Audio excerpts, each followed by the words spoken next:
Hello everyone and welcome to yet another deck profile, and today we're gonna be looking at Miraidon Electric deck. Okay, so a little bit about this deck. This deck plays 2 Miraidon, which is the Pokemon that helps us search out the other electric Pokemon from the deck once per turn. We also play a 2-2 line of electric with the Dynamotor ability, which allows us to move one basic lightning energy from our discard to one of our benched Pokemon.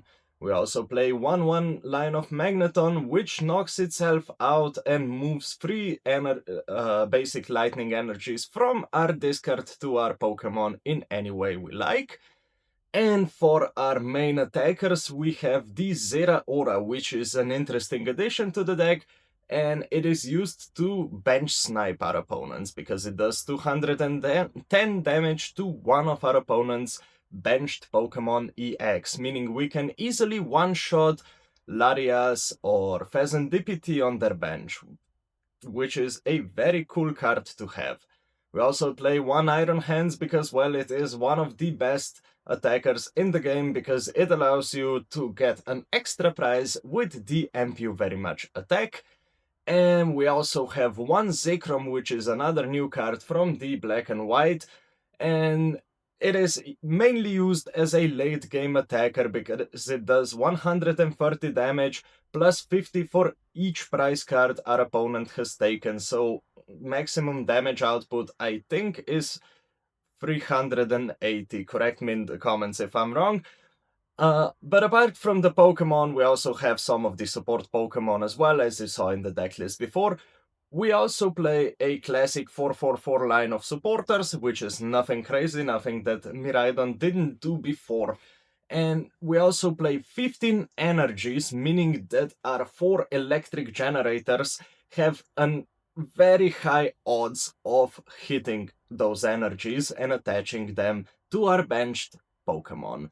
We also play for our switch cards, we play 2 switches, so we can get something that is stuck in the active back onto our bench and move something that we want to attack with into the active.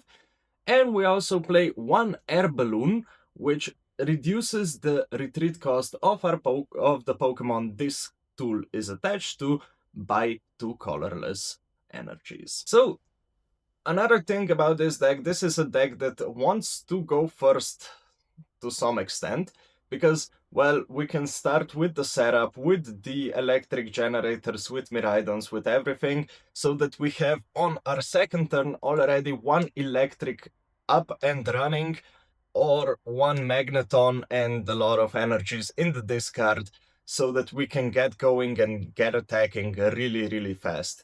And talking a little bit about the matchups, it is really good into both builds of Gardevoir, so the classic Gardevoir and the Gardevoir Jelly Sand, which is kind of counterintuitive because we are heavily reliant on electric generators, but that doesn't really matter that much because, well, we have both electric and Magneton, so it's not all that bad. We are also pretty good into Charizard Pidgeot build, well, because for one, it's an evolving deck and we can use hands to take 2 prizes on their single prizers. And second of all, because, well, Pidgeot is weak to lightning and all of our attackers are lightning types, so yeah, another thing that is really good for us. And another deck that we're kind of favored into is the Eaton's Typhlosion deck, because, well, we have the ability to knock out their Pokemon, their single prizers, with our Iron Hands, taking 2 prizes, which is really good into decks, into single prizer decks. However, we are not all that good into some of the more predominant decks in this meta, and some of the worst matchups that I really have to mention is the Goldingo. Well, Goldingo is currently the most played deck on online tournaments in the Black and White era. It is insanely strong and it's everywhere because, well, it got a consistency buff, everyone is playing it, and it has a very, very high meta share. That's why that's one of the worst matchups that we can have, and that's really not going our way. Maybe this deck will be so much better once Goldengo dies down a little bit. Then Miraidon will have their time to shine. But however, there is another bad matchup that I believe will persist still, and that is the Raging Bolt. It also has a horrible matchup percentage into Raging Bolt, but out of all the bad matchups, the worst one has got to be the Eevee box, because it can one-shot basically anything we have, and it is kind of hard to get to 280 damage, except with Zekrom, but like I said, that's a late game attacker, and it can just be reverse knocked out, so that's also not great at all. But there are some other matchups that are very 50-50 among the bigger decks of this meta, and one has to be the Dragapult Dusknoir build, which is also a deck that is not being played as much, but I think it's very good. And it's kind of 50-50 into it.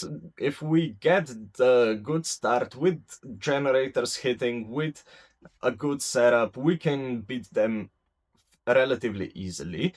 And another one that is kind of 50-50 is a different build of this deck. It's the Joltik box. It works kind of the same way, except we don't use Joltik box doesn't use generators that we do, and we don't use Joltik because, well, it would mess up the deck a bit. So yeah, that's all for today, you guys. Thanks so much for watching, and catch you next time.